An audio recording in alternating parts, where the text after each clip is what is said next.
আসসালামু আলাইকুম। সুখ-দুঃখে সংসারের আরেকটা নতুন ভিডিওতে আপনাদেরকে স্বাগতম। দেশ এবং দেশের বাইরের যে যেখান থেকে আমার ভিডিওটি দেখছেন আশা করি আল্লাহর রহমতে আপনারা সবাই ভালো আছেন। আমরাও আলহামদুলিল্লাহ ভালো আছি। প্রতিদিনের মতন আরও একটা নতুন ভিডিও নিয়ে চলে এলাম। এখানে দেখতে পাচ্ছেন আমি কিছু পাপায়া সিড নিয়েছি। আর ওগুলো মাটিতে লাগাবো, তাই প্রথমেই একটু ছাই মাখিয়ে নিচ্ছি।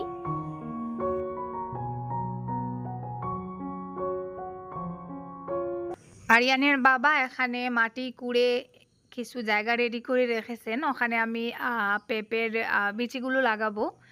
গত দিনের ভিডিওতে আমি শেয়ার করেছিলাম যে বড় পেঁপেটা কেটে খাওয়া হয়েছিল, ওই পেঁপের বীজগুলো।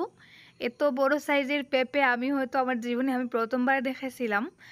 আর পেঁপেটা আমার সত্যি এত ভালো লেগেছে, তাই ভাবলাম ওই পেঁপের বীজগুলো দিয়ে আমি চারা করাবো আর ওই চারাগুলোই বাসায় লাগাবো।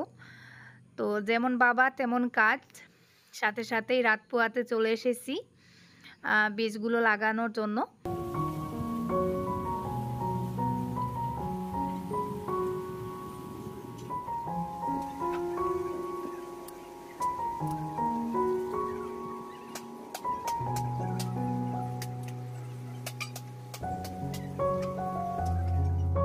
সবকটা বীজ মাটিতে লাগিয়ে দিয়েছি আর বীজগুলো লাগানো শেষ করে আমি দিয়ে দিচ্ছি পানি, যাতে বীজগুলো মাটির সাথে ভালো করে সুন্দরভাবে মিশে যায়। যেহেতু আমি কাঁচা কাঁচা বীজগুলো লাগিয়েছি, এখনও পেঁপের মিষ্টিটা বীজের মধ্যে রয়ে গিয়েছে, তাই ছাই দিয়ে মেখে তারপরে বীজগুলো লাগালাম, যাতে বীজগুলো পোকামাকড় বা পিঁপড়া খেয়ে না ফেলে। ওই বড় কলার কাঁদিটা আজকে কাটবো, তাই আমি এখানে জুবাইরকে লাগিয়েছি কলার কাঁদিটা কাটার জন্য। আসলে এমনিতেই হলে আমি কেটে নেই, তবে বর্তমান আমার শরীরের যা অবস্থা, একটা কলার গাছ কাটার মতন শক্তি বা সাহস কোনোটাই আমার হচ্ছে না। তো ওকে বললাম গাছটা কেটে দাও। এখন যেহেতু অনেকটা গরম পড়ে দিনের বেলায়, আর দিনের বেলা আসলে গরমের সময় কলা খেতে ইচ্ছা করে। আর আমার কলার বাগানে বর্তমানে কয়েক কাঁদি কলা আছে, তো ওগুলো থেকে ভাবলাম এক কাঁদি দেখে কেটে নেই। আর এই কাঁদিটাই আমার কাছে বেশি পরিপক্ত মনে হয়েছে, তাই এটাই সিলেক্ট করলাম।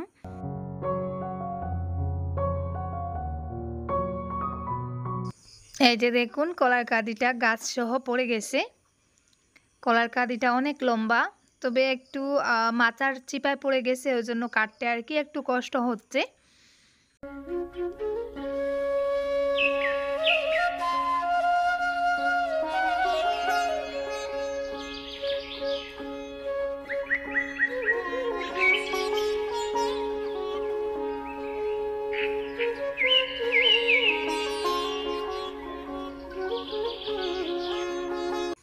এই যে দেখুন অনেক লম্বা একটা কলার কাঁদি।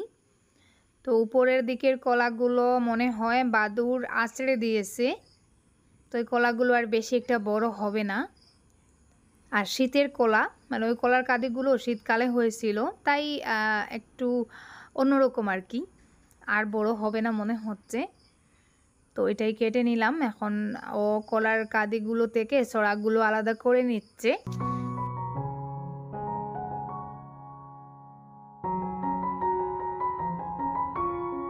তো যাই হোক, আপনারা দেখতে থাকুন। আর রিকোয়েস্ট করব স্কিপ না করে আজকের ভিডিওটা অন্তত শেষ পর্যন্ত একটু ধৈর্য সহকারে দেখার চেষ্টা করবেন। ইনশাআল্লাহ আজকের ভিডিওটা আপনাদের কাছে অনেক বেশি ভালো লাগবে।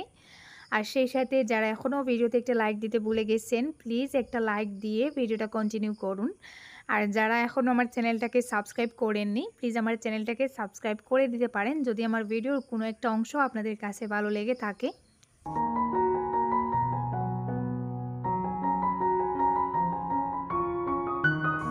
কলাগুলো মনে হচ্ছে আরও কিছুদিন হয়তো গাছে রাখলে ভালো হতো।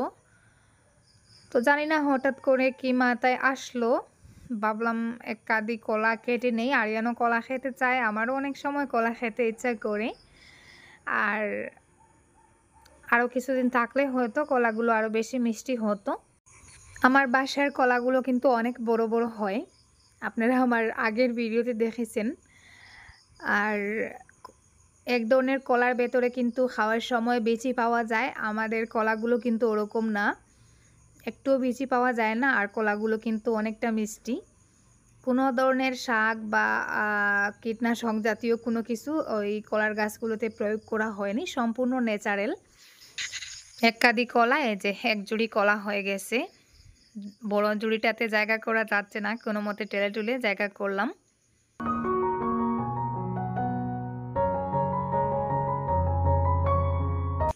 আরিয়ান সকাল থেকে কিছুই খায়নি, ওর জন্য এখানে আমি 2টা ডিম সেদ্ধ করে নিচ্ছি, যদিও ও 2টা ডিম খাবে না। তো এদিকে আবার চা বসিয়েছি আমার শ্বশুর শাশুড়িমার জন্য। তো চাটা হচ্ছে আর আমি ওইদিকে একটু বিস্কিট রেডি করে নিচ্ছি। বিস্কিট বলতে এখানে গরম গরম ক্রিম বোন আনা হয়েছে, যেটা আমার অনেক প্রিয় ছিল, কিন্তু এখন আর অসুস্থতার কারণে খাওয়া হয় না। অনেকটা স্বাস্থ্য সচেতন হয়ে গেছি।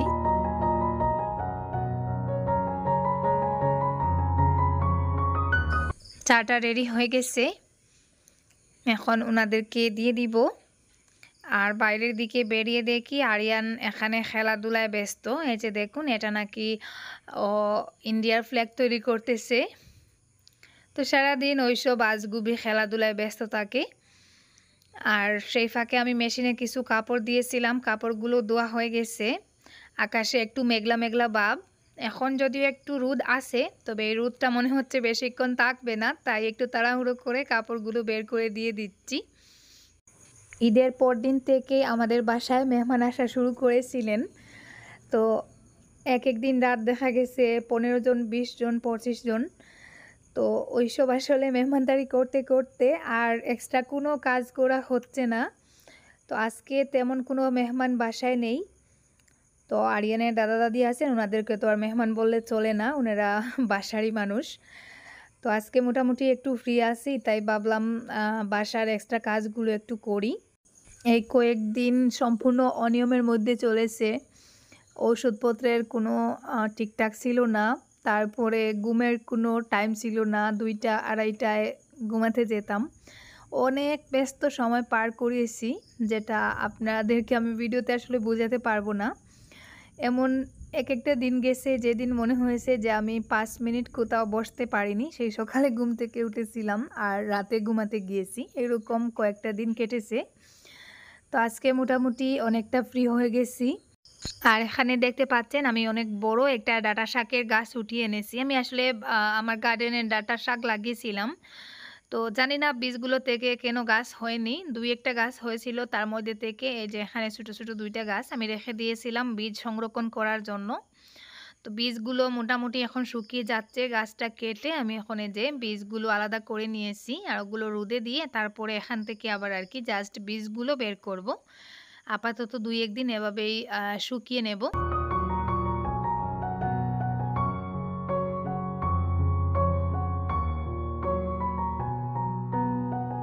ওইদিকে বাসায় কাজ চলতেছে, মানে আকাশটা মেঘলা মেঘলা, হয়তো বৃষ্টি আসবে। আর আমাদের স্কুলের উপরে যেহেতু এখন নতুন করে স্ট্রাকচার করা হয়েছে, অনেকটা বাঁশ বেরিয়েছে।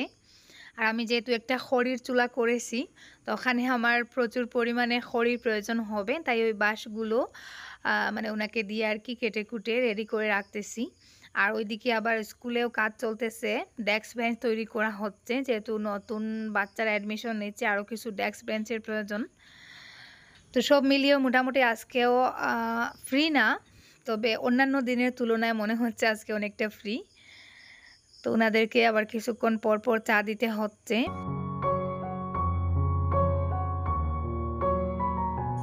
আমার অসুস্থতার কারণে আমাকে ডাক্তার সাজেস্ট করেছিলেন একটু বেশি করে ডাবের পানি খেতে।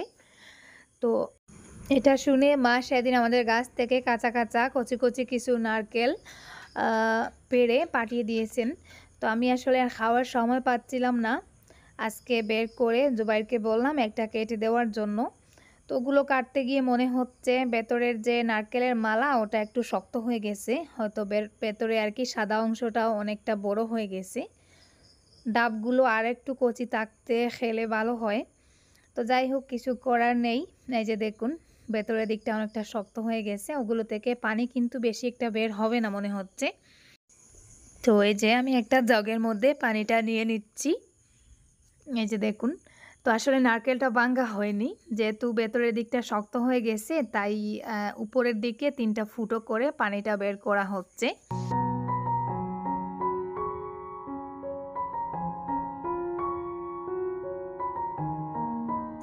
এত গরমের মধ্যে সবাই আকাশ পানে চেয়ে বসে আছে। তো আমি ডাবটা যেহেতু কাটলাম, ভাবলাম পানিটা সবার সাথে ভাগ করে খাই। তো এখানে আরিয়ানের দাদা দাদির জন্য নিচ্ছি।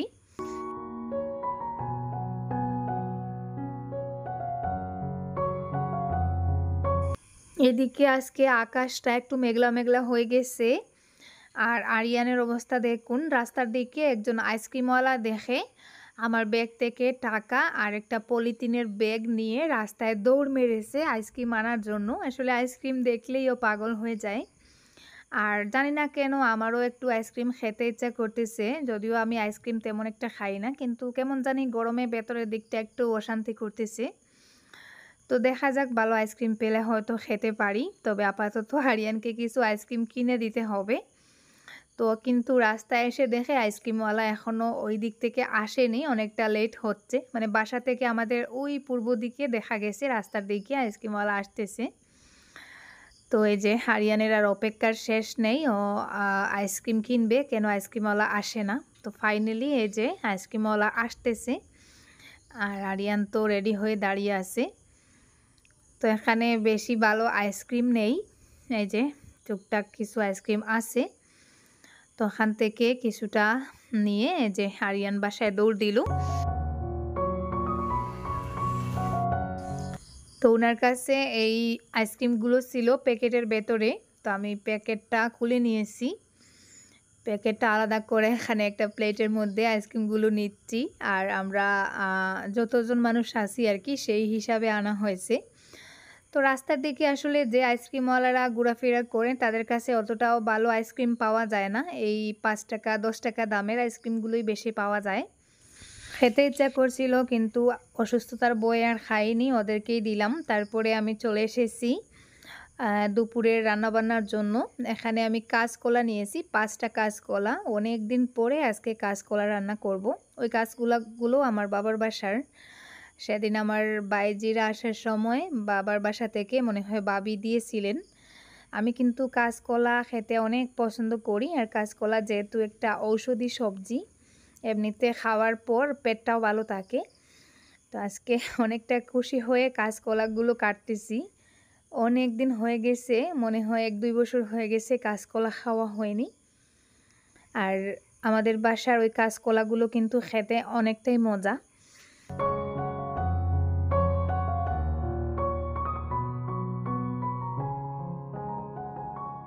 একটু বেশি করে কাঁচামরিচ দিয়ে ছোটো ছোটো মাছ দিয়ে কাঁচকলা রান্না করে খেলে কিন্তু আলাদা একটা স্বাদ পাওয়া যায়। কিন্তু আজকে আমার বাসায় ছোটো মাছ নেই, লোকাল মাছ আছে, পোনা মাছ। তো এটা দিয়ে আর কি কাঁচকলাটা রান্না করব।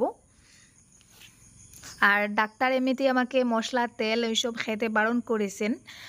আর উনার বারণ করার পর থেকে জানি না কেন আমারও এখন আর তেল খেতে মশলা খেতে ইচ্ছা করে না। তেল মশলার সবজিগুলো আমি অ্যাভয়েড করি, মানে দেখতেও কেমন জানি একটা আর কি খারাপ লাগা কাজ করে।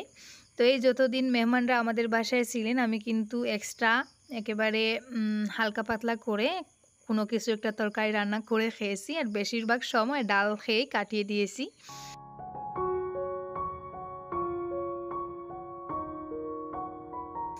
গত কয়েকদিন থেকে আমি একেবারে ভিডিও দিতে অনিয়ম করতেছি, রেগুলার ভিডিও দিতে পারতেছি না। আপনারা অনেকেই অপেক্ষা করেন, অনেকে আবার পার্সোনালি মেসেজ দেন যে আপু তুমি ভিডিও দিচ্ছ না কেন, তোমার অসুস্থতাটা কি বেড়ে গেছে?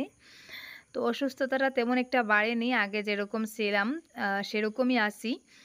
তবে ব্যস্ততার কারণে আসলে আর ভিডিও দেওয়া হচ্ছে না। তবে ইনশাল্লাহ সামনের দিন থেকে চেষ্টা করব আগের মতন রেগুলার ভিডিও দেওয়ার। কাঁচকলাটা ধুয়ে নিয়ে এসেছি, এখন রান্নাটাও বসিয়ে দিয়েছি। আর যেহেতু কাঁচকলার পরিমাণটা বেশি, 5টা কাঁচকলা দিয়েছি কিন্তু কেটে কুটে অনেকটা হয়ে গেছে। তো এখানে আমি কাঁচামরিচের পরিমাণটা একটু বেশি দিয়েছি, মানে গুঁড়া মরিচ একেবারে অল্প পরিমাণে দেব, আর জাস্ট কাঁচামরিচ দিয়ে আমি কাঁচকলাটা রান্না করব। অনেকদিন পরে আজকে মনে হচ্ছে আমি কাঁচকলা দিয়ে একটু পেট ভরে ভাত খাবো। তো মরিচটা একটু বেশি করে দিয়েছি, নামানোর আগে আরও একটা নাগা মরিচও দেব। এখানে যে মরিচগুলো দিয়েছি ওই মরিচগুলোতে তেমন একটা জাল নেই, আর একটু কচি দেখে একটা নাগা মরিচ দেব যাতে ফ্লেভারটা ভালো আসে। তো এই যে দেখুন আমি একেবারে কম করেই গুঁড়া মশলা দিয়েছি, এই 1 চিমটি মরিচের গুঁড়া। তো যাই হোক, আমি এভাবে রান্নাটা করে নেই, আপনারা দেখতে থাকুন। আর আবারও রিকোয়েস্ট করব, যারা এখন পর্যন্ত একটা লাইক দিতে ভুলে গেছেন, আবারও আপনাদেরকে মনে করে দিচ্ছি, প্লিজ একটা লাইক দিয়ে ভিডিওটা কন্টিনিউ করুন। আর শেষ অবধি পুরো ভিডিও জুড়ে আপনারা আমার সাথে থাকুন, দেখতে থাকুন। তো এদিকে আমি কাঁচকলা রান্না করার জন্য কিছু মাছ হালকা করে মশলা দিয়ে মেখে নিয়েছি। আর এখন মাছগুলো বেশি ভাজবো না, হালকা করে ভাজবো।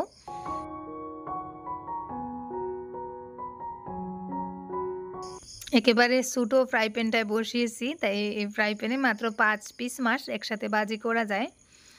আর এই যে দেখুন, বাইরের ওয়েদারটা সম্পূর্ণ মেঘলা। আর ওই যে দেখুন, আমার রান্নাঘরের জানালার পেছনে যে একটা জারা লেবুর গাছ আছে, ওই গাছটাতে মাশাআল্লাহ এবছর এত লেবু হয়েছে কি বলবো। আর লেবুর একটা লম্বা ডাল গড়ে ঢুকে যাচ্ছে। তো মনে হচ্ছে আমি এখানে রান্না করে করে হাত দিয়ে চাইলে লেবু পেরে এনে খেতে পারবো। তো যাই হোক, আমি এখানে বেশি পরিমাণে মাছ দিচ্ছি না, কিছু মাছের মাথা দিচ্ছি, কারণ আমাদের গড়ে তরকারিতে মাছ দেওয়ার পরে আসলে ওই মাছটা কেউ বেশি একটা খেতে চায় না। তো এদিকে আমার ছাগলটাও কিন্তু 1 রাউন্ড দিয়ে চলে এসেছেন ভাত খাওয়ার জন্য। আর ছাগলকে খাইয়ে আমিও এই যে একটু ভাত নিয়ে বসে পড়েছি। আমি কিন্তু এখন ভাত একেবারে অল্প পরিমাণে খাই, এখানে অল্প পরিমাণে ভাত নিয়েছি, আর ভাতের থেকে ডাবল পরিমাণে সবজি খাবো। কাঁচকলাটা মাশাআল্লাহ অনেকটা মজা হয়েছে।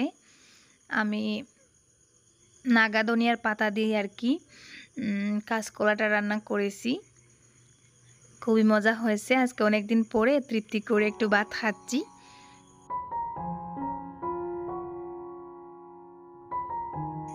এখন দেখতে পাচ্ছেন ওয়েদারের অবস্থা একেবারে কালো কুটকুটে হয়ে গেছে। আপনারা হয়তো ভাবতে পারেন সন্ধ্যা হয়ে গেছে, এখন জাস্ট আসরের নামাজের আর কি শেষ টাইম চলে এসেছে। ওই মুহূর্তে চারদিকটা এত অন্ধকার করেছে, মনে হচ্ছে রাত হয়ে যাচ্ছে, হয়তো কিছুক্ষণের মধ্যে বৃষ্টি চলে আসবে।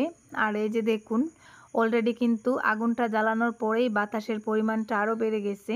আসলে এখানে কিছুটা কাগজপাতি ময়লা জমিয়ে রাখা ছিল, ওগুলো পুরানো হয়নি। তো বৃষ্টি হয়ে যাবে দেখে আরিয়ানের বাবা ওগুলোতে আগুন দিয়েছিলেন, এখন কিন্তু অনেকটা বাতাস চলে এসেছে, তাই পাশে দাঁড়িয়ে দেখা হচ্ছে আগুনটাকে কন্ট্রোল করা যাবে কিনা। তো যাই হোক, আশেপাশে কোনো সনের বাড়ি নেই বা খড়ের কিছু নেই, কোনো সমস্যা হবে না।